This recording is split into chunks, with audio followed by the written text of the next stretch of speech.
Hello and welcome to the Fantasy Life Show. I'm your host, Ian Hartitz. It is a great day to be great, and it's a great day to break down the world famous utilization report. We got Dwain McFarland in the house. Mr. Dwain, you've laughed, you've cried, blood, sweat, and tears. How are we feeling?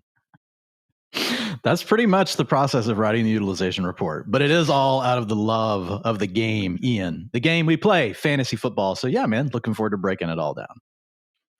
3 weeks down. That means we got 14 to go before we can claim those fantasy football championships. Plenty of work to do in the meantime. Mostly today, breaking down again the ever-evolving usage trends throughout the NFL. First, though, Dwain, it's not a running back room shifting. It's not a wide receiver injury. It is a quarterback change. Let's talk about the new Giants QB1, Jackson Dart. Time for our DraftKings opening lines.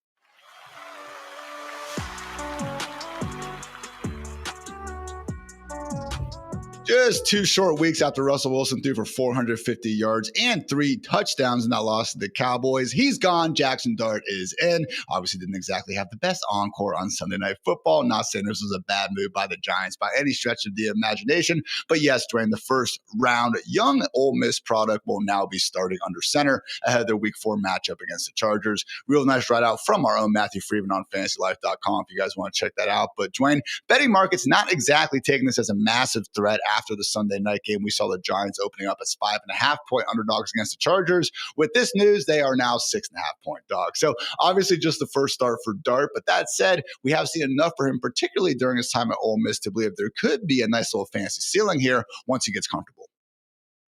Yeah, if we look at his prospect profile and we look at the rookie supermodel, like 16% career design rush rate in college. Okay, I mean, that's really good. That's in like the Drake May range. It's not at that top level like a Jaden Daniels or going back to a Lamar Jackson, anybody like that, but also has a 7% scramble rate, which is solid. So he's going to be running around out there. He averaged over 44 yards per game in college. Obviously, we have to go back and exclude the sacks, those pesky things, Ian, when we look at the college stats. But I put Dart into the projection model for the rest of the season today, which you guys will be able to see in the tools whenever this comes out tomorrow.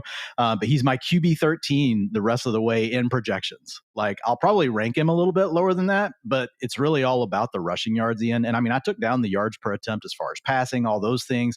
And I didn't give him 16% of the design carries. I gave him 13%.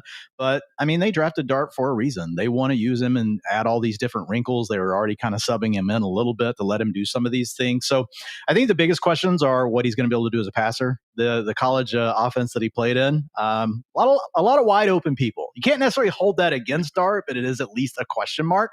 He did play well in the preseason for whatever that is worth. So I was a little bit conservative on the passing side of things, but as far as a rusher, yeah, man, Jackson Dart, he's got a 23-point ceiling in the Xfinity best projection model. His median is 17.7. The floor is 14.4. The floor is lower because of the concerns that like we might not know what he can do as a passer yet. Averaged 499 rushing yards and 4 touchdowns on the ground during his 3 seasons, leading Ole Miss. And to Dwayne's point, that was including sacks in there. So really was even more effective than that. And yeah, honestly, man, lights out during the preseason. PFF's second highest grade preseason passer and 5th in EPA per dropback for whatever that is worth. Will be immediately tested, though, by Jesse Minter's Chargers defense, guys. They are allowing the 3rd lowest passer rating on the season, also top 6 in yards per attempt and EPA dropback allowed. So Dwayne, when I initially got into the ranks, which you guys can find updated over at FantasyLife.com, I wanted to really buy into the dual threat upside. I had him as QB 15, took a step back, said, you know what, that's a little bit crazy. I know how these first starts can go sometimes, so I knocked him down to QB 19. Waz has him as QB 23. Freeman will get that update here shortly, I'm sure. But yes, I have Dart behind guys like Sam Darnold, Matthew Stafford, Jared Goff, and Dak Prescott.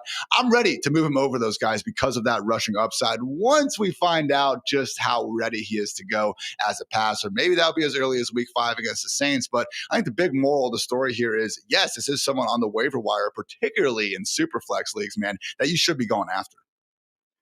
Yeah, I mean, especially if you're needing upside. Like, we don't know for sure if Jackson Dart is going to work out, but he is the archetype of a passer / runner that can work out. Think of him in the mold of like a Drake May, Bo Nix. I know Nix is struggling a little bit more this year, and that could be the low end. Like if Dart struggles as a passer and looks more like what we've seen so far this year from Bo Nix versus last year, it's not going to be great. But if you get what Bo Nix did last year as a passer and as a rusher, that's what Jackson Dart could be. And the version of that this year is really Drake May. To a lesser extent, Caleb Williams. I think Caleb's got a little bit higher ceiling as far as the passing game goes. But when you look at Caleb and what he's doing as a rusher and the scrambling and stuff like that, probably going to be pretty close. So yeah, you could wind up with a guy, Ian, that's a top 10, top 8 quarterback the rest of the way. Now you may swing and miss, but that's okay. Like, you just know that whenever you pick him up. Like, the way I think about this is, like, I would rather pick up an archetype like that, right, than like, oh, let me grab Joe Flacco for a week because I'm worried about my QB2 or something like that. I'd just much rather have Dart, especially if my starter is someone like Dak, someone like a Jared Goff, where I know it's really most of their game is tied to passing, and I get a chance to get a dual threat kind of player that could help offset some of the early round quarterbacks that people were taking this summer. I just hope that he's willing to be, throwing the ball to Malik Neighbors more than one or two freaking times during the first 45 minutes of a football game. So, Brian Dable falls on you a little bit as well. So looking forward to the Jackson Dart era in New York. Again, we'll see just how NFL ready he is come Sunday. Also, just a few other injury notes we did get today, guys. Mike Evans, unfortunately, is expected to miss 2 to 3 weeks per ESPN's Jeremy Fowler. Jenna Lane actually said 3 to 4 weeks. So it's reportedly not as bad as the injury that kept him out for 3 games last year. We will see if that comes to fruition. But yeah, for right now, going to be the Emeka Ibuka show, I should say, in Tampa Bay. Hopefully Chris Godwin back soon as well. Also, Terry McLaurin dealing with that quad injury. Apparently he is seeking additional opinions. That is not good, because usually that is a pretty good sign that the first opinion he got was not a very good one. We'll see what happens there, but certainly would not be counting on Terry McLaurin for week 4. And finally, Titans head coach Brian Callahan is out as a play caller. He has given the job to QB coach Bo Hardigree, skipped over the offensive coordinator, which is fairly rare to see. So couldn't agree more with the decisions. Titans offense has honestly been the worst group in the league this year. Explosive play, success, play rate, basically anything you want to look at to measure offensive success, they have been awful. So we'll see if that can save his job. That verdict remains to be seen. But yeah, guys, let's go ahead and get into the utilization report. This has been the DraftKings opening lines.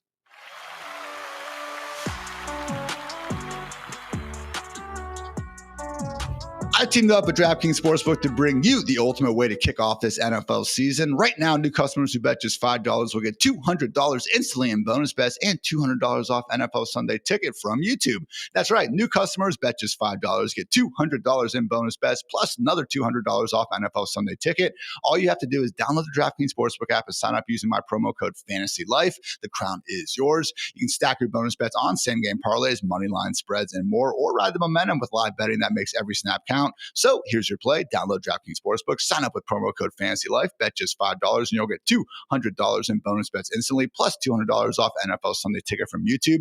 Thanks to DraftKings Sportsbook for sponsoring this. Let's make this NFL season one to remember.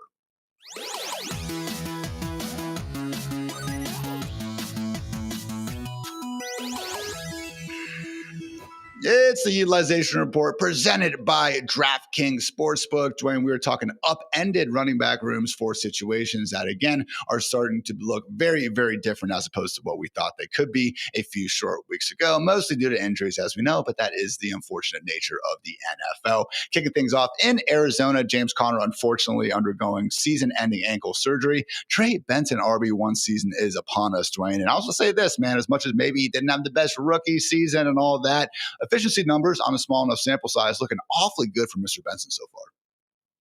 Yeah, I mean, he ranks 13th right now on yards after contact at 4.1, and we've had 14% of his runs go for 10 plus yards.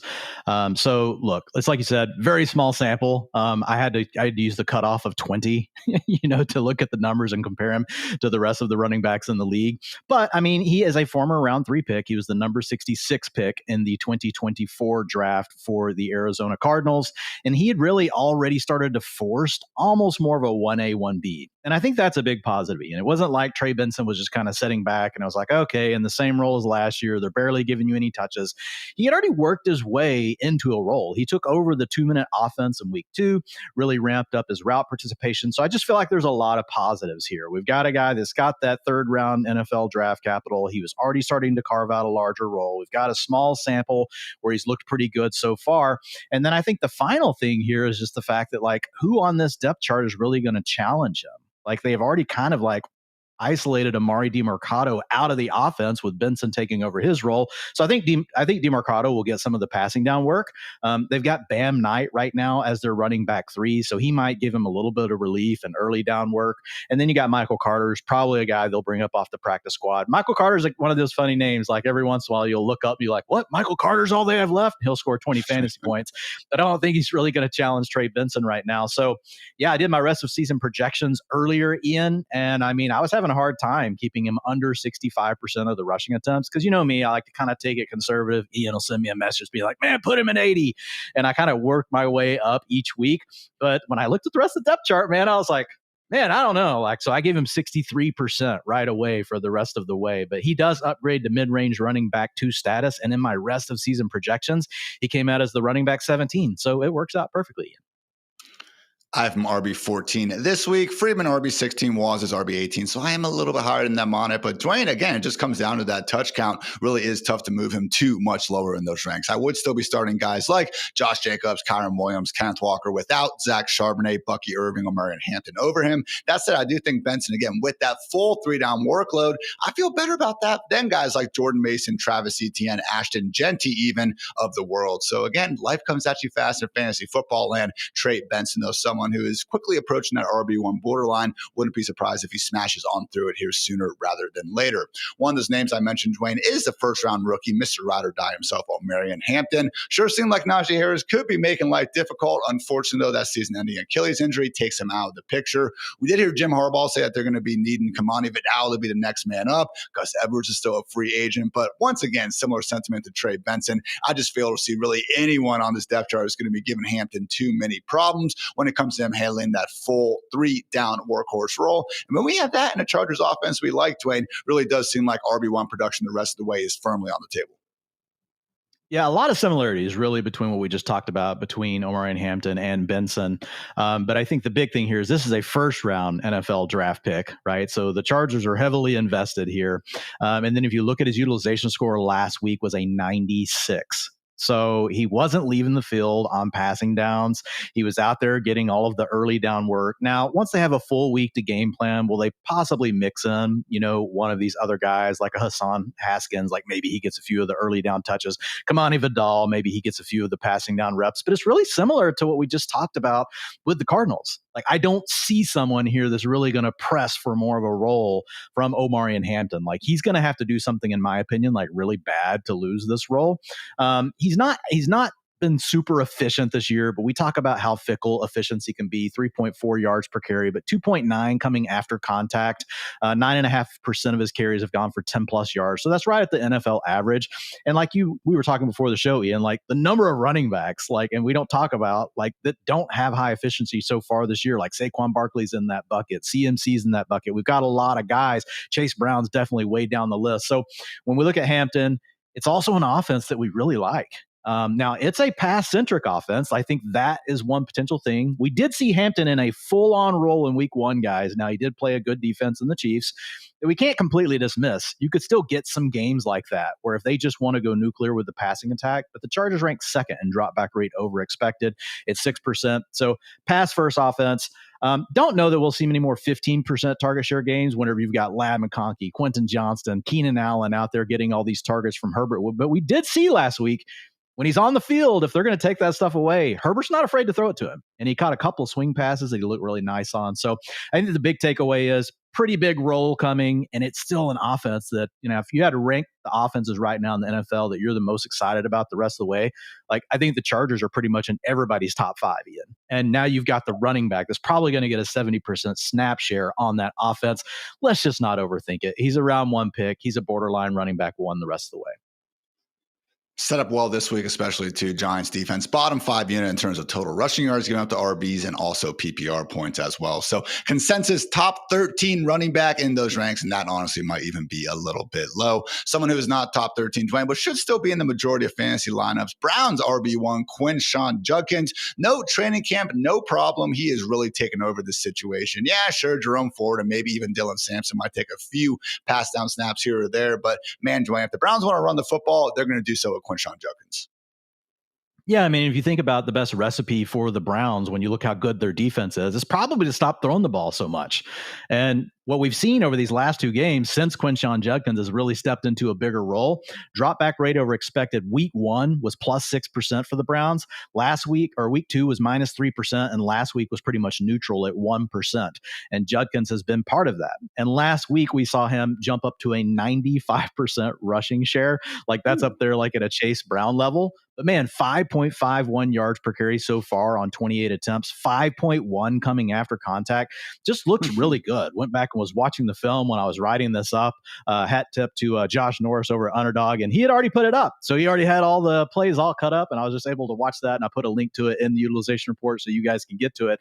But yeah, man, I mean, I don't know how we really hold him down. I've got him as a low-end running back 2 right now, but I'll just say this. When the Browns get into game scripts like what we saw last week against a really good team in the Packers, they keep it close or they build a lead, Judkins is going to have a chance to be a running back 1 in those weeks. And that's essentially what we saw last weekend. So yeah, really like him. I mean, you got to give him the bulk of the carries going forward. Like you mentioned, Jerome Ford's still out there doing his thing in the 2-minute offense, getting the long down and distance work. They may eventually give Sampson some more reps as well. I think he's the best pass catcher they honestly have on the team, but man, Will's up. And let's go, Stefanski. Let's run the damn ball and let's let that defense play and let's see what happens.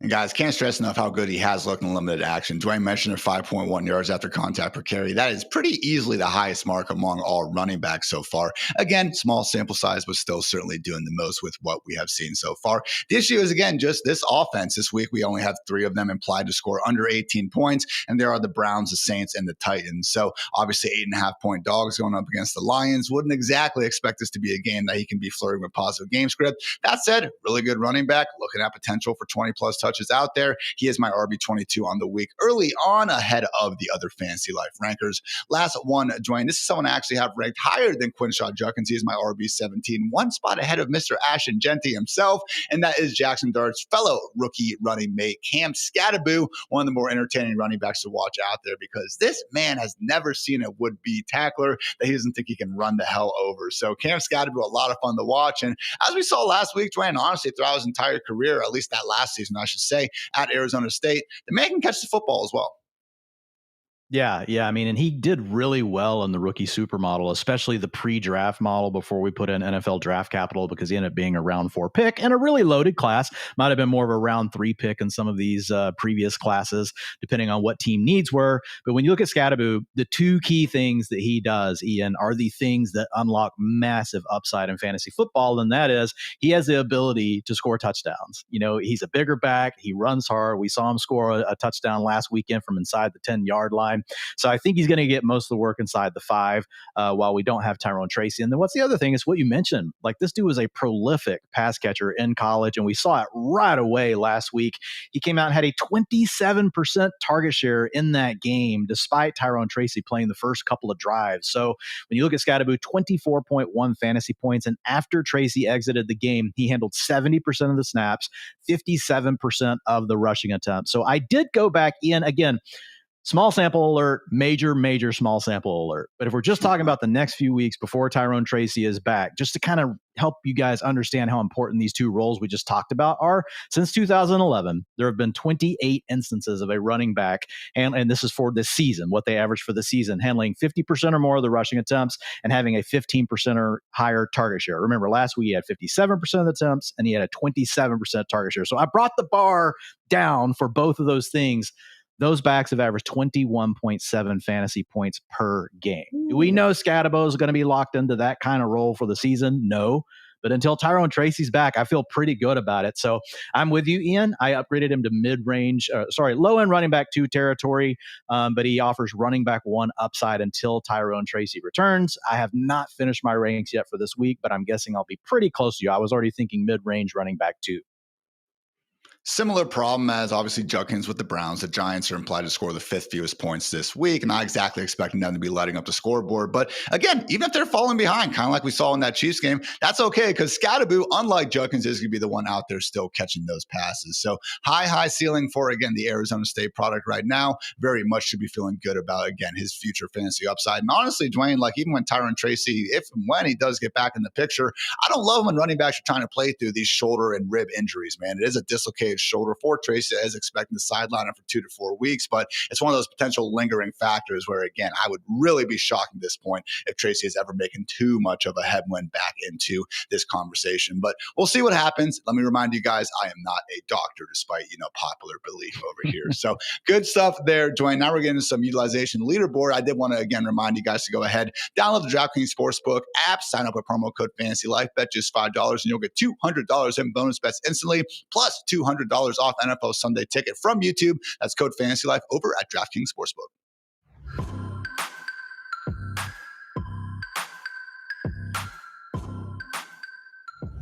Before we keep on keeping on, I did want to give a quick shout out to our friends over at Mike's Hard Lemonade. We are partnering with Mike's Hard Lemonade to give away weekly prizes all season long. Prizes are going to include Fantasy Life Plus subscriptions, gift cards to New Era, Homage, and Knockaround, TV, soundbars, and 2 tickets to the big game. That's right, guys, 2 tickets to the big game. And not only have Fantasy Life and Mike's Hard partner for the sweepstakes, we've also collaborated on a new 12-pack of exclusive flavors, including Hard Pink Pick 6, Hard Pineapple Rush, Hard Berry Blitz, and my personal favorite, Hard Apple Tackle. So all you have to do is go to www.mikeshard.com/sweepstakes/fantasylife today, enter the sweepstakes, and go find Mike's Hard Fantasy Life 12-pack at a store near you. Reminder, this is 21 plus only, premium malt beverage, Mike's Hard Lemonade Company in Chicago, Illinois. No purchase necessary to enter the sweepstakes. See the official rules at mikeshard.com/sweepstakes/fantasylife.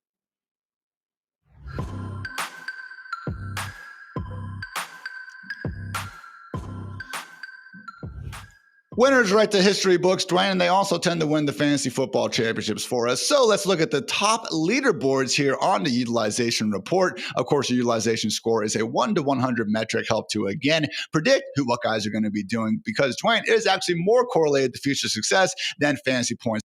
So why don't you lead us off, Dwain, with the top 5 running backs through 3 weeks of 2025? For sure. And just real quick for folks, the first time hearing about the utilization score, like you hear of expected fantasy points. So think of this as kind of a complementary thing to that. But I wanted to create something that really casted like a broader net. So if you think about expected fantasy points, it's just based on, rushing attempts, where you were whenever you got your rushing attempt, and then your target and where you were on the field. This actually takes into account where you on the field, period, for those opportunities, because maybe your quarterback audibled to a pass play instead of a run play. Did you get the snaps inside the 5-yard line? It also looks, was your target actually catchable? Were the air yards catchable? So it's really looking across like the entire scope of what the player is doing and not just the opportunities, getting to that snap and route level. And then the one other thing is we really use previous fantasy points per game as a proxy for talent. Are you doing something with the opportunities that you're getting? And so the idea of the utilization report, Ian already mentioned it. Like if you look at it, rolling 4 weeks over 4 weeks, it's actually more predictive than fantasy points. Week over week it is as well, guys. You didn't hear us talk about the utilization score as much after 1 week because it's still just one data point. But yeah, I'll dive into the running backs and look, these we'll go rapid fire. These are not surprising, but it tells you like the way the score works. I mean, if you look at Christian McCaffrey, he is the DraftKings utilization king. Ian, he is a 98 out of 100. That's not only the top running back, that's the top player. That is the top player across all positions for utilization score. He has a 30% target share. That ranks 10th across running backs, wide receivers, and tight ends. So he's not just doing this at the level of a running back. CMC absolutely going nuclear. Some of that will come down when we get just George Kittle back, get Brandon Ayuk, get Juwan Jennings healthy, but still, CMC's always been a high-end target earner, Ian, and man, he's averaging 23.3 fantasy points per game. Bijan Robinson hasn't scored a touchdown yet on the ground. Yet he still comes in with his utilization score of 93. That's number 2 for running backs. And the big thing here is his 18% target share. Ian has talked for years about the cheat code for running backs being what? Targets. Well, the utilization score knows that as well because we actually research these things and we weight each one of these data points into, the equation that creates the utilization score based on which things are the most predictive. And targets are really huge. So Robinson's averaging 15.7 attempts and 6 targets per contest. That 6 targets is really big. So 20.1 fantasy points per game. Achane, man, you're noticing something at the top, guys. These guys all catch passes. So when we look at Achane, not get as many rushing attempts as those guys, Ian, but averaging 8 targets per game right now. He's second behind CMC, 19.6 fantasy points per game. He has a 90 utilization score. And then really quickly, I'm going to save Bucky Irving because we're going to talk about him again in another segment here in a second. But Jonathan Taylor, like this is the most exciting one because what we've got with Jonathan Taylor is he's actually playing in an offense that we like now. And we didn't have any clue, to be honest, like that the Colts could be this good. We thought, maybe they could be average, but being one of the top offenses in the league, this has just been a huge boon for Mr. Jonathan Taylor. He's always been, projected to get a lot of the carries in, always been projected to be out there most of the snaps. I mean, which is pretty cool. Like, he's fifth in snap share overall in the league at 81%, and he has a 10% target share. Not great, but he never leaves the field. He's playing 70% along down and distance, 100% of the 2-minute offense. So it's essentially like Jonathan Taylor's show. The only thing holding Jonathan Taylor back from an even higher score, which he comes in also with a utilization score of a 90, is the fact that some of those carries inside the 5 are going to Daniel Jones. But hey, man, he's already overcoming it, Ian. 25 fantasy points per game right now.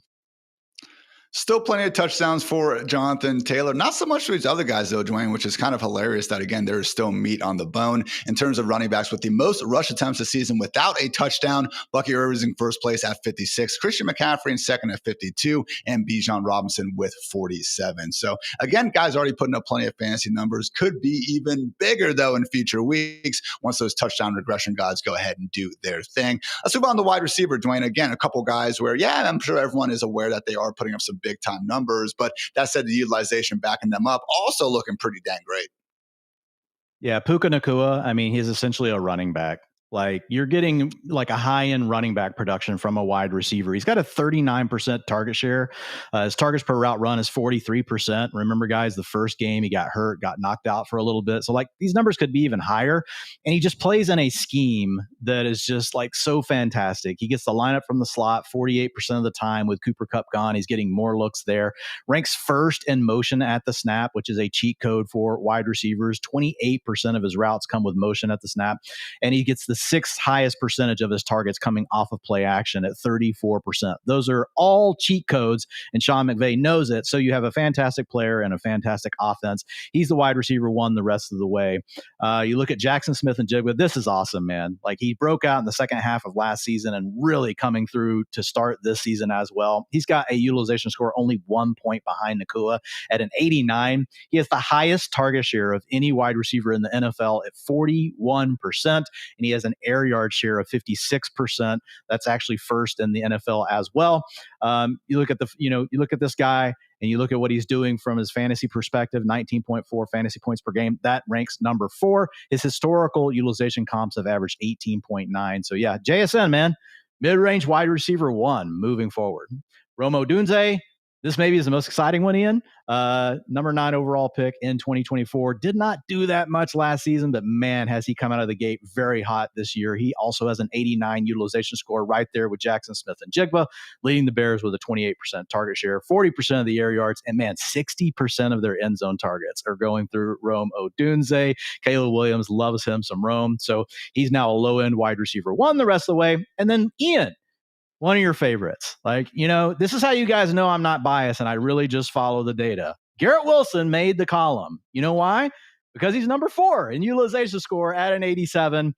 41% target share, so right up there with Jackson Smith and Jigba. And then if you look at his catchable targets per game at 7.7, I get a little worried about that, Ian. I mean, Justin Fields has a 58% completion rate. It's going to be hard, like, for you to continue to have an 85% catchable target rate when your quarterback's completing 58% of the passes. But who knows? Maybe they let Tyrod Taylor play some more because he has a 70% completion rate. I would actually feel better about Garrett Wilson with Tyrod Taylor.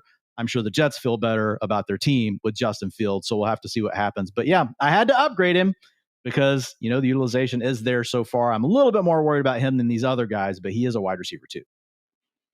One of only 4 wide receivers already with 30-plus targets this year, certainly getting force-fed the football. But so what really has been amazing to me is just, again, seeing Jackson Smith and Jigba join Puka Nacua in the top right-hand corner of these efficiency charts. Because, man, if you try to look at anything over these past 2 years with targets per route run or yards per route run or any kind of per route efficiency, it's really been Puka far and away better than everyone else. No longer. He's got a friend up there now. And, guys, they are so much further ahead of everyone else. Looking at yards per route run, anything over 3 is incredible. Like for years, it was really only Julio Jones doing that. We've seen Nico Collins have one of those years recently. Puka's been up there, but through 3 weeks, guys, we have Puka at 4.11 yards per out run. JSN's at 4.68. No other wide receiver is even at 2.7 right now. And the targets per out run, they're both over 40%. No one else is even within 10% of these two. So it really has been Puka Nacua and JSN far and away, in my opinion, the two most impressive wide receivers in football here through 3 short weeks. So good stuff there. And again, I love seeing the utilization score reflect what we are seeing with our own 2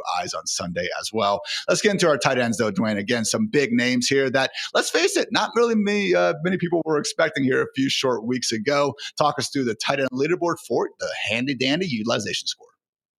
Yeah, things are just going exactly as we thought, right? Juwan Johnson, also known as Juwan Jesus, moving forward since our ranking show last week, where Ian made his Freudian slip that, I thought was pretty, I thought it was really good. I think it's very fitting for Mr. Juwan Jesus. But 90 utilization score, the top score of all tight ends. And if you look at him, even though the Saints, offense is really struggling, it's this remolded version of the offense with Kellen Moore, which is doing what? It's bringing down the average depth of target. We're throwing the ball more. They have a drop back rate over expected that is in positive territory. And honestly, they're not checking the ball down to the running backs. They're throwing all the balls to Chris Olave and Juwan Johnson. So it's kind of hurting Alvin Kamara managers right now. But man, 14.2 fantasy points per game. That's the second most. So yeah, Johnson is a mid-range tight end 1 the rest of the way. Hunter Henry's number 2. This one I'm a little bit more, I give it a little bit more of a side eye, Ian, and that's because most of this is one big game. So when we're early in the season like this and we've got 3 contests under our belt and you have a massive outing like what Hunter Henry did last week, not taking it away from him, like he went out there and did it. He did his thing. As much as Ian hates him, Hunter Henry did his thing, but I don't think he's going to stay in this range. So I've got him more as a borderline tight end 1. If we look at his historical target earning ability, look at his historical just playmaking ability, he's a guy, Ian, like, we've talked about it. Like he might fall in the end zone 8 times and we're like, oh, okay, Hunter Henry was a low end tight end 1, but I don't look at him as being a guy that's going to like put up another 29% target share like what we did last week with 29 fantasy points. So Hunter Henry, borderline tight end 1 though with Drake May looking better. I think this one's pretty fun though. Jake Ferguson, because now unfortunately we do have CD Lamb out for probably 3 to 4 games, and Ferguson was already looking good before Lamb's injury. Ian, he was already getting more targets than George Pickens. So we've got a Cowboys defense that can't stop anyone. We've got a coordinator that's shown he's willing to be pass happy. Dak wants to throw the ball. They don't necessarily have anyone after Javonte Williams, so it's not like you can load up 2 running backs. I just think there's a lot of good things here, especially in the short term for Jake Ferguson. I think he's a low-end tight end 1 for the rest of the season, but more of a mid-range tight end 1 for these next few games without Lamb. He does have the number 3 utilization score at an 86. And then the final guy, I'm not even going to go into all this. Trey McBride, guys. You all know he's awesome. He's probably going to end up as the tight end 1, him or Brock Bowers, like they're going to battle that out. So no need to go into it all, but kind of cool when you see a name like Juwan Johnson doing similar things to what Trey McBride is doing. I really love it. McBride already got a touchdown this year. We didn't have to wait until week 16 or whatever it was last season. So love seeing that. Unfortunately, the same cannot be said for Jake Ferguson. Guys, 32 targets this season. That's the most among all tight ends, but he has got 120 targets in a row without catching a touchdown. The last time he did, though, was in that wild card game back in 2024 against these very Green Bay Packers. Maybe he has what it takes to, again, hopefully score maybe 3 touchdowns again against them like he did last time out. So again, guys, this has been the utilization score leaderboard. Make sure you check out all of our cool utilization tools over at fantasylife.com. And now we want to go ahead and apply some of these lessons, buy lows, sell highs, all that and much, much more. First, though, a quick word to our friends over at Paramount Plus.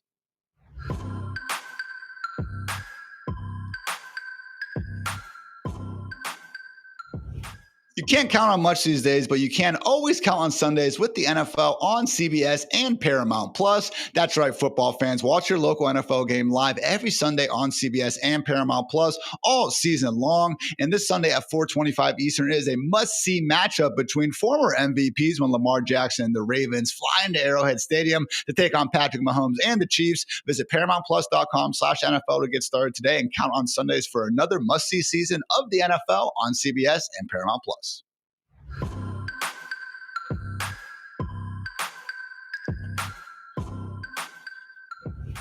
Buy low or sell high, presented by the fine folks at Premier National Sports here on the Fantasy Life Show. Dwayne got about 6 different situations we're going to go through, trying to figure out some early season performances, maybe a sign of things to come, or perhaps a situation that we can benefit on in Fantasyland. Kicking things off with surprising Jaguars RB1 making all kinds of big plays. Travis Etienne, the RB9 on the season. Someone, though, Dwayne, that you are wondering if perhaps we should go ahead and cut ties with, because let's face it, his value is in a much higher spot today than it was 3 short weeks ago. Yeah, I mean, he's averaging 15.7 fantasy points per game. I've still got him ranked as a mid-range running back 2 for the rest of the season, but there's a couple of things that really bother me about Travis Etienne. And again, guys, we've got 3 weeks of data. The coaching staff could change this, and we could see him iron out these 2 things over the next few games. You're going to feel really good about Travis Etienne. But we're at the point where we have to talk about it after 3 contests. And number 1 is his target share. It's at 7%. And we've seen his route participation dropping over the last few weeks. We've got Bajal Tutin getting a little bit more of the work, and then we have LaQuint Allen stealing a lot of the passing down work. And then the second thing, so he's kind of the opposite of what we talked about with Cam Scatterbo earlier. He's not getting the carries inside the 5-yard line. The man does not have a snap inside the 5-yard line through the first 3 games. So what does that do? That really limits you to being a player that needs to hit the big play. Now, Etienne's done it so far. To his credit, he's looked pretty good. But the problem is, if for him to continue scoring this many fantasy points, he's going to need to get one of those other roles going his way. His average utilization score comparisons going back to 2020 have averaged 13.7 fantasy points per game. So 2 points less than the 15.7. So I don't want to give him away, Ian, because again, we see these trends change with coaches and suddenly they use him in those other 2 facets. And you're like, dang, I got rid of Travis Etienne and now he's doing great. But I would be willing to listen. And if I can move him to a needy running back team that, overvalues him a little bit, yes, I would be willing to move on from Travis Etienne. How many snaps do Jaguars have inside the 5-yard line this season, Dwayne? 4. 4? I looked up and I thought it was 1. So it's 4 so far this year. Yep. I'll give you that one. Shout out True Media for looking like an idiot. Dwayne, I did look up to trade market, I guess, ideas over at Yahoo. Again, these trades have actually gone down. Etienne for Brian Thomas Jr., also Etienne for Cortland Sutton. Would those be the sort of wide receivers you'd be looking for, or not quite enough for you? It depends on your team, but yeah, if you're needing a wide receiver and you've already got your 2 running backs, or maybe you have 3 running backs. Yeah. I would be willing to do that. I would try to set my sights a little higher. And you guys know how this goes. It really comes down to finding the right trade partner, someone that's got an, extra wide receiver and they're really hurting at running back. And then you're actually able to massively leverage, your running back that you're trading away. So, but yeah, if I really needed a wide receiver, I would be willing to move Etienne for one of those guys. Next up, we have Buccaneers RB1, Bucky Irving, already to RB10 on the season, despite, again, not quite finding too much success on the ground. That said, Dwayne, he has been in a workhorse role, currently on pace for 397 touches, second only behind Christian McCaffrey, who I think is on pace for 450 touches, apparently the healthiest calf of anyone in continental America at this point. But talk about Bucky Irving, Dwayne, someone that you want to try to potentially buy low if any fantasy managers potentially aren't feeling great about him. Yeah, he was in the leaderboard section earlier, so he has the number 4 utilization score on the season at a 90. He's completely taken over the backfield. All the passing down work he used to have to give away to Rashad White, he's no longer giving away. The big issue has been the offensive line, right? We didn't have Tristan Wirfs for the first 3 games. He could return this weekend. Cody Mock, unfortunately, their starting guard, he's gone for the season. And then we have their other tackle, Luke Gadecki. He's out at least another 3 games. So maybe we get Tristan Wirfs back this week. You eventually get Gadecki back. But it's just so hard to stop a player of Irving's caliber, Ian, with a 74% rush share. He's 8th in route participation in the NFL at 63%. And he's got a 15% target share, which is probably going to hold for a few more weeks with Mike Evans out and then Chris Godwin still working his way back up to speed. So yeah, Bucky Irving is the type of player I would be trying to target. You're going to have a lot of managers that aren't going to be willing to give him up, but he's definitely worth kicking the tires on. Again, trades that have gone down over on Yahoo Sports literally today, September 23rd. Tyreek Hill and David Montgomery for Bucky Irving. I think that is pretty good value there. J.K. Dobbins and Matthew Golden for Bucky. Definitely cool with that one. Deebo Samuel and Chase Brown for Bucky Irving. Again, you're not going to get the guy for free, but Dwayne, personally, I'm cool getting the Bucky side of all 3 of those deals. Again, assuming that I'm not completely leaving my wide receiver room hanging out to dry.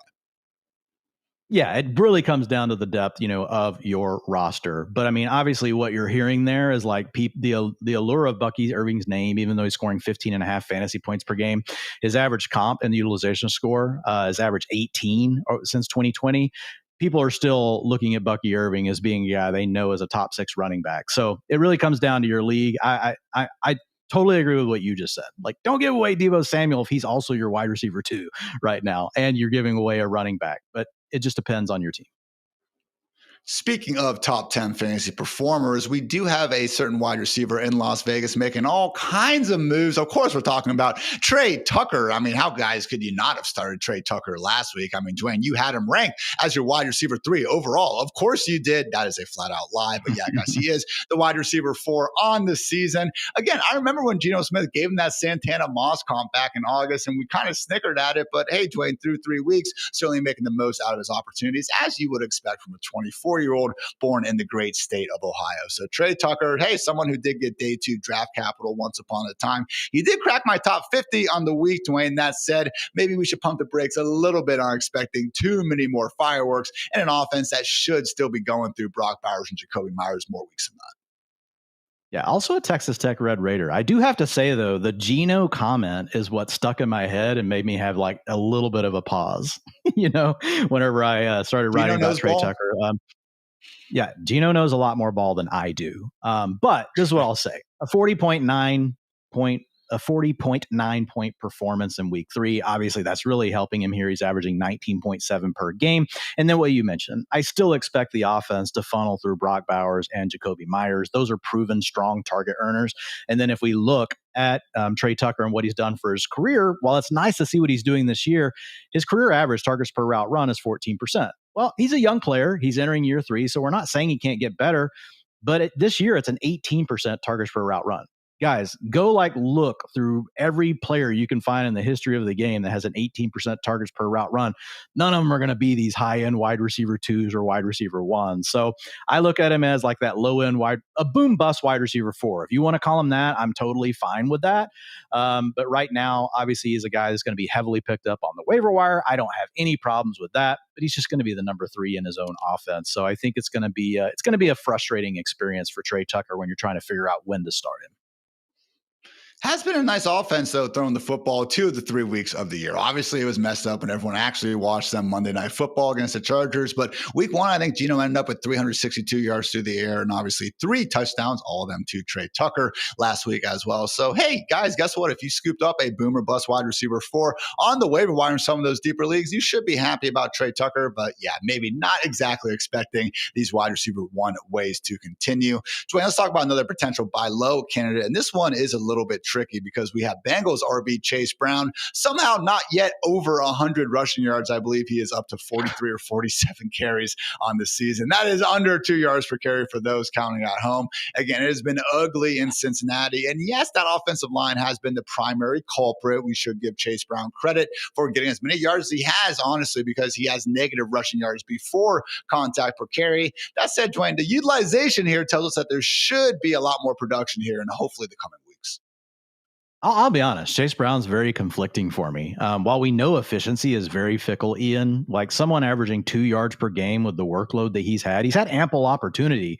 And the utilization score is docking him for it because he's not doing anything with his opportunity. He's got a utilization score of 72. Normally, when you see a player that has a 67% snap share, 79% rush share, and 12% target share, like they're going to have a utilization score up in the 80s. And if they're playing well, it's going to be in the 90s. Chase Brown right now is playing completely terrible, though. And to your point, it's not all on him. Some of that comes down to the blocking, but also Chase Brown, going back and watching some of these plays, I don't know. It's just like the timing and everything feels off. Now we don't have Joe Burrow. We've got Jake Browning. So I think there's a lot of questions around him. His historical comps based on where he sits today, even with all this workload, have averaged 13.7 fantasy points per game. Right now, or at least yesterday when I checked, he was the running back 13 on fantasycalc.com. If someone thought he was a running back 13 still, I think I would sell him in. But if someone is, thinking he's more like the running back 24 or 25 or wherever he actually ranks in fantasy points per game, and you could get him for that price, I would probably be buying. So I think it comes down to your league. Do you have him on your team already, or are you in need of a running back? So if someone's willing to sell low, I'm willing to buy low. But again, if someone thinks he's a top 12 back, I'm probably willing to move on from him, given the issues we've got with the Bengals offense. How about you? I almost feel like waiting a few weeks, Dwayne, because the Bengals got the Broncos on Monday night this week. And then they got the Lions, and then they have the Packers. I mean, those are 3 games where we could see them again get the ever living word I shouldn't be saying on TV beat out of them. So again, that is pretty rough. That actually makes me just want to move on now. Yeah, like no, those games are probably not going to go well. You just need to do so it. that's what I'm saying. If you can sell them high right now, that's great. If you want to buy them low, well, let's wait a few more weeks out of here, So again, situation where he's still on pace for 312 touches. You would like to see him go ahead and step up a little bit more in the future, but man, has not been good. Dwayne, what do you do though? Zach Charbonnet and Ricky Pearsall for Chase Brown. That was a trade accepted on Yahoo today. I don't think I would, because I think Ricky Pearsall's role is going to be in jeopardy when all the other 49ers return. And like Zach Charbonnet, we've already talked about Charbonnet and Kenneth Walker. When they're both active, I don't want to start either one of them. So what am I getting out of that deal? Unless Ricky Pearsall turns into what he was last week, every week for the rest of the year, even when Kittle and Ayuk and Juwan Jennings are healthy, I feel like that's a stretch. Okay, so you do like the Chase Brown side there. I think I do. Yeah. I mean, here's the thing. I would move him, but I would aim higher, would be my thought. Okay.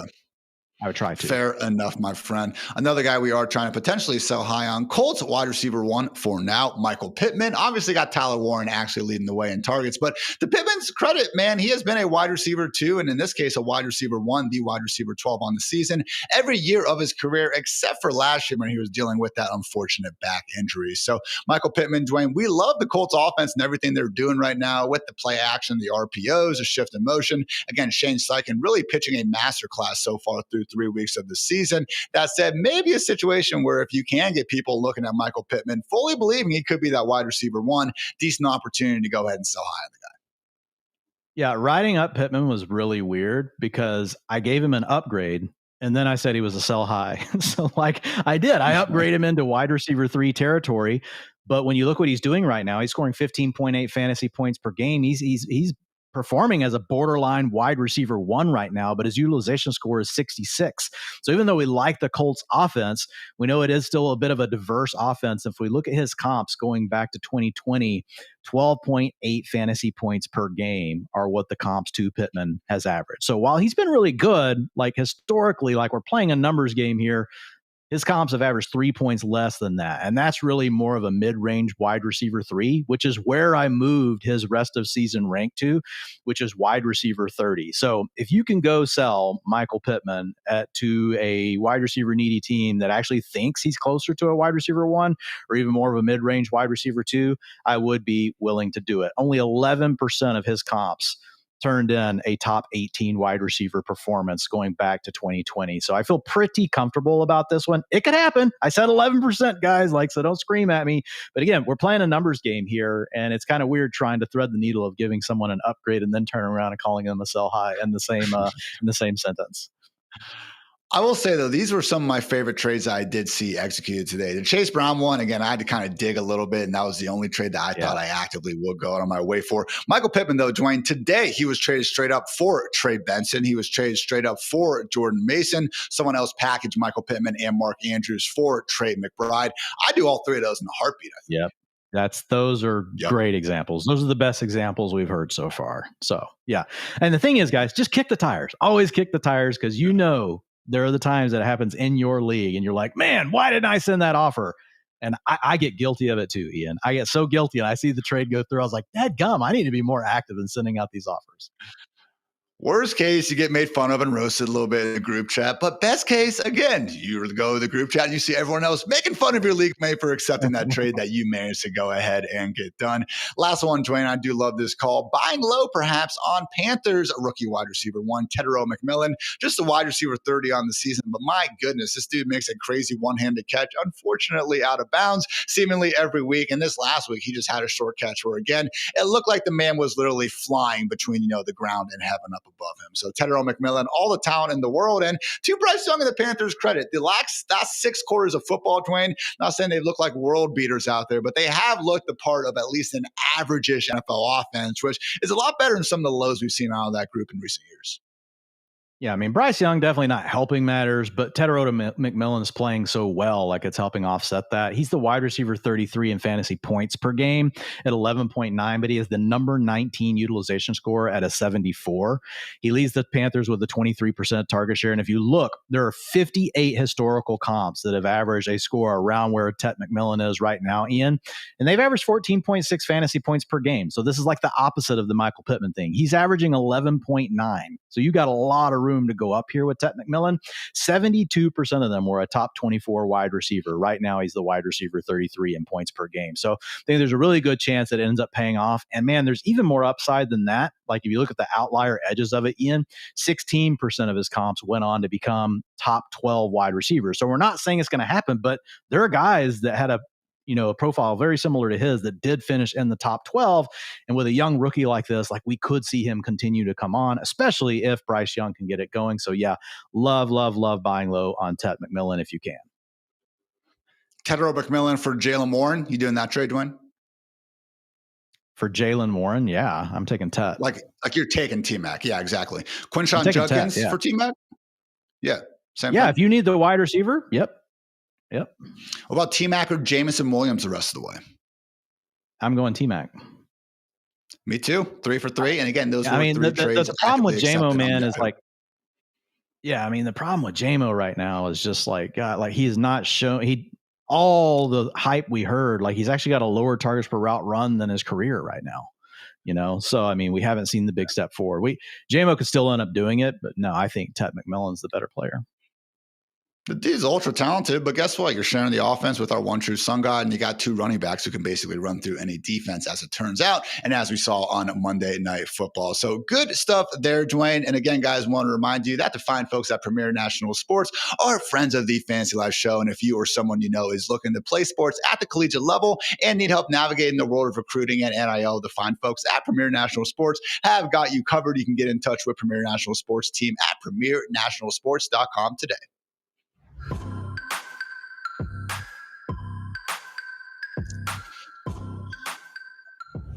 Hope you guys caught our waiver wire rundown with the great Kendall Valenzuela yesterday on the Fantasy Life Show, but wanted to go ahead and hammer home some of these big names again with the great Dwain "The Rock" McFarland. And accordingly, man, we are getting to our running back waiver wire editions, headlined by someone who, isn't necessarily taking over the backfield like we talked about at the top of the show, but Woody Marks, Dwayne, again, I think if he is out there in some of these deeper skank leagues, really should be your priority pickup this week. Yeah, I mean, he expanded his role in every game so far this season. And last week, he obviously hit the crescendo, the highest marks of the year. 40% of the rushing attempts, 44% route participation. He had a 6% target share. So essentially, we've got a two-way split right now between Marks and Nick Chubb. Now, we could get Joe Mixon back at some point. Like I've dug everywhere, Ian, trying to find anything else on Joe Mixon. And it just sounds like the Houston Texans continue to just not really give us much information to go off of. So there's a little bit of a situation here was if we get Mixon back, obviously that's going to impact this entire backfield. But until further notice, yes, Woody Marks is the running back 2 in Houston. He's the younger guy, so like, would it necessarily surprise us if his role continued to grow, to continue to grow? Now, Nick Chubb has played pretty well so far, but yeah, Woody Marks also a very prolific pass catcher in college. Yeah, can we get a picture of Joe Mixon holding up today's newspaper or something like that, man? Have not heard about that dude in forever. And last time we heard from him, again, that had been a situation where we hadn't heard about anything for a good month or so. So Woody Marks again, Dwayne, maybe not necessarily going all in on the fab streets like he might for a Trey Benson or Cam Scatterbo if they are somehow available on your waiver wire. But what would you say here? 20, 25% for Woody? Does that sound about right? Well, I mean, if you're playing in a gross league, yeah. I mean, if you're not, like, I think you probably get him for like 5 to 10%. So if you're playing like a 10-team league with 15 roster spots, you're going to be able to go lower. But you guys know if you're playing in a skank league, like the ones me and Ian play in, if Woody Marks is available in one of those, yeah, it's going to be more of a 25%er. Also want to mention Blake Corum, guys, still 80% available on Yahoo Leagues. Dwayne, it's a situation where no, Blake Corum is not coming for Kyren Williams' job as much as many have been trying to hope and wishcast that to happen. But that said, the one thing we really have found out these first 3 weeks, clearly the top handcuff for Kyren Williams, and that's a role that really has paid some nice dividends in fantasy land over the years. Yeah, I mean, and look, we don't want for players to get injured, but like he essentially could be like Trey Benson next week if something happens to Kyron. I mean, we would assume that he was going to be the next man up in a pretty big way. He's had 22%, 26% of the Rams rushing attempts over the last 2 games, has also taken over a little bit more of the passing work. And yeah, available in 80% of leagues. So even after the waiver wires run, he's still going to be available a lot. So if you need an upside handcuff because you're not crazy about your depth at running back, Corum is a name to consider. Also, we'll throw out Ollie Gordon and Taj Brooks as 2 other running backs that, again, down bad RB rosters can go ahead and consider on the waiver wire streets. Let's talk about some wide receivers, Dwayne. Honestly, I'm shocked to see Alec Manor still available in 80% of Yahoo leagues out there. I mean, look, my Calvin Ridley bags are very, very sad at this point. I still think he will be the wide receiver 1 in Tennessee, but I'll tell you what, man, I felt a lot better about that 3 weeks ago than I do right now. There is a non-zero chance that we actually see Alec emerge as Cam Ward's wide receiver 1 in an offense with a new play caller that, hey, maybe won't suck as much moving forward. Yeah, I think the big takeaway is like we've got a round 4 NFL draft pick coming out and competing with Ridley to be the number 2 target earner on the team, with a 21% target share. Yeah, he's scoring more fantasy points than Ridley right now at 10.9. My guess is those 2 things level out. Ridley probably even eventually passes him. But we don't know for sure. And Io Manor has actually been putting up the fantasy points. So if you look at his historical comps for the utilization score at a 60, they've averaged 11.2 fantasy points. So right around the 10.9 that he's been giving you. But yeah, still available in 80% of leagues. And if Cam Ward does turn the corner, they get things figured out under a new coordinator, there could be more in store for Io Manor. Should be feeling good about Io Manor again over the course of the rest of the season. But I'll tell you what, Dwayne, for week 4, week 5 specifically, Tyquan Thornton might be actually the waiver wire addition that you guys should be looking at. Only rostered in 3% of Yahoo leagues. He leads the Chiefs. Hell, he leads the NFL in terms of targets thrown at least 20 yards downfield and actually making pretty good use of it. So yes, we could get Xavier Worthy back this week. Yes, Rashee Rice will also be back on the field in 3 short weeks. But man, Dwayne, can Hollywood Brown just go away and give us Thornton plus those 2? Because for my money's worth, man, I feel like that's the best wide receiver crop that we could see the Chiefs put out right now. Yeah, I mean, Thornton, you really did a good job of summarizing it. Like, we don't know what the long-term value for him is going to be. I've upgraded him to boom bust wide receiver 4 status, but really more of a boom bust wide receiver 3 until we have Xavier Worthy back. So we'll see what happens with it this week. But man, I mean, 13.9 and 18.1 fantasy points per game in the last 2 weeks, and he's had a 19% and 27% target share. So like, look, you're playing on the Chiefs. No one else is stepping up. Like you said, Hollywood Brown had that one game and then he's been pretty terrible. Travis Kelce not really doing anything at all. Juju Smith-Schuster, targets per route run are terrible. Like the only thing they have going that's giving them any kind of spark, honestly, period, on offense right now, out of all the players they have available to them is Tyquan Thornton.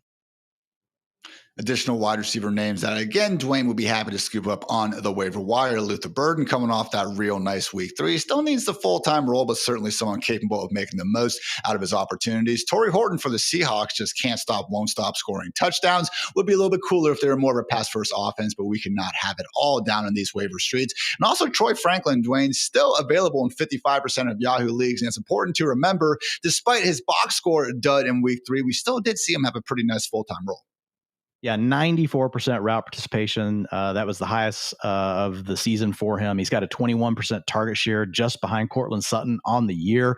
And man, they are scheming this guy up, putting him in the slot, giving him, screen targets, moving him around. I mean, he's getting play action stuff. So yeah, a lot of things to like with Troy Franklin, the most dropped wide receiver in the early market action for Yahoo. Whenever you guys just get mad and you start rage cutting guys after your game before you can even pick up anyone else, that's the thing I go check. And Troy Franklin was the most dropped wide receiver because he gave you 2.8 fantasy points after you thought you could trust him and put him back in there. Well, I'm telling you, go pick this man back up. Dwayne, let's close things out with your recommended quarterback and tight end waiver wire additions of the week. First off, we do have Mr. Geno Smith, the man who did not write back to those critics who wrote him off all those years ago. Again, a situation where, no, I'm probably not going to hit Trey Tucker for 3 touchdowns every week. But man, when you do start looking at that kind of mid-tier QB2, I was surprised, man, when I ranked him as QB11 this week. But honestly, I feel good about it now. Yeah, I would say Geno is just one of these guys, especially if you're looking for a guy that's also got a pretty decent floor. Like, it wasn't great in week 2, but just given, how good of a passer he's been for the last few years, like, he's going to throw for his yards. He's averaging 277 yards per game right now. So I've got him as like the QB 16 or 15 the rest of the way in our rest of season projections. And he's only rostered in 28% of Yahoo League. So not going nuts over Geno, not going to go throw a ton of money at him. But if you're not happy with where you're sitting, or you've got some injuries, if you're looking for the upside, like, I think Jackson Dart, the name we talked about to start the show, would be the other name to be considering. If you need someone that you know is a little bit more proven, it's Geno Smith. But I would say Jackson Dart does have the higher ceiling. He also has the lower floor. And finally, Dwain, Cole Kmet, someone who could be Ben Johnson's lead tight end, along with Colson Loveland, currently dealing with what we think is a hip pointer. Yeah, and this one is just like, for you guys that are in sicko leagues, there's nobody available. But Cole Kmet, like, we've seen him be a good fantasy producer in the past. Now, he hasn't consistently been one, but we've seen it for streaks. He's kind of like a Cade Otton kind of, player. He can get hot for these periods of time. But when you look at Kmet with the injury to Loveland, if he's out, Kmet's already been leading this tight end room, but I mean, we could see like an 85% route participation if we don't have Colston Loveland in. And if you get that and a Bears offense we're feeling pretty good about, yeah, I think he's a mid-range tight end 2 until Loveland gets back. Last thing, I promised you guys I would have some DST waiver wire tips, because unfortunately our 49ers are no longer looking like a group we can trust the rest of the way without Nick Bosa. The Patriots are only 49% rostered in ESPN, guys. They have a good matchup this week against the Panthers. Bills suck next week, I hear you, but after that, we can legit ride with them through week 14, okay? They get the Saints, Titans, Browns, Falcons, Buccaneers, Jets, and Bengals before that bye. Hopefully things are going a little bit smoother once they get number 1 cornerback Christian Gonzalez back this week as well. I don't love this one, but the Dolphins from a pure schedule standpoint, and to their credit, that Colts game in week 1 doesn't look quite as bad these days. Jets, Panthers, Browns, and Falcons over these next 4 weeks. But Dwain, the real winner, and the one that honestly I prefer definitely over the Dolphins, and you can argue even the Patriots, at least in the near term, the Cleveland Browns, Myles Garrett and company, arguably the best real life defense out there. This week is tough against the Lions, but man, we've seen them overcome the Bengals and honestly the Packers just fine as well. After the Lions as well, we were talking about Carson Wentz and the Vikings, Aaron Rodgers and the Steelers, Tua Tagovailoa, maybe, God forbid, even Zach Wilson at that point, and the Dolphins, and then also the Patriots before their week 9 bye. So Cleveland Browns, Dwain, I know that's going to be a defense that you and me are going to be trying to replace the 49ers group with. Yeah, that's my favorite of the group. Like, I try to play matchups as well, but I do think when you look at how good the Browns have been this season, they could be a difference maker for your fantasy team. And it sucks if you need to carry 2 defenses and you've got a spot that you can drop someone or move someone to IR so that you can have someone for this week and then just run with the Browns. Great. But if I had to stomach playing them against the Lions this week just to make sure I had them, I would rather just have the Browns. And again, the Packers do actually have, so the Steelers, Packers and the Steelers have a week 5 bye. Those are 2 very popular defenses for good reason. So if you want to get ahead of that for next week, really will go ahead and pick up the Browns ASAP Rocky on that one. And with that, Dwayne, let's wrap up this edition of the Fantasy Live Show. If you like the show, then please like the show. Always appreciate any sort of, subscriptions and also ratings as well. So for Dwayne, for producer Matt, for producer Kelsey, I'm Ian. Thanks again for tuning into the Fantasy Live Show. And until next time, take care, everybody.